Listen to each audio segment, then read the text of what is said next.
चला तर मंडळी, मेटच्या मुली ना एक रील्स माझ्याकडे घेऊन आल्यात आणि म्हटल्या, काकी ही चणा डाळ आहे ना बनवून देता का आम्हाला? तर चला म्हटलं, तुमच्यासाठी एवढं तर मी करू शकते. तर ही चणा डाळ आहे ना एकदम क्रिस्पी कुरकुरीत टेस्टी तयार होती मंडळी. तर इथं आहे ना मी 1 वाटी चण्याची डाळ स्वच्छ धुवून 4 तास भिजवून घेतलेली आहे. नंतर एका चाळणीमध्ये काढून पाणी काढून घेतलं त्याचं.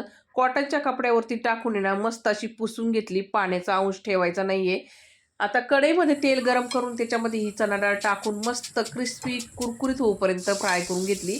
आवाज तर ऐकलाच असेल तुम्ही. तर सर्व चण्याची डाळ मी अशीच फ्राय करून एका चाळणीमध्ये काढून घेतली.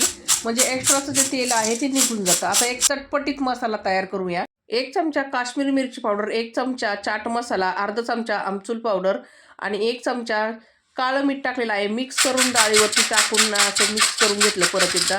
तयार झाली इथं क्रिस्पी कुरकुरीत आणि चटपटीत अशी चणा डाळ. नक्की ट्राय करून बघा. धन्यवाद.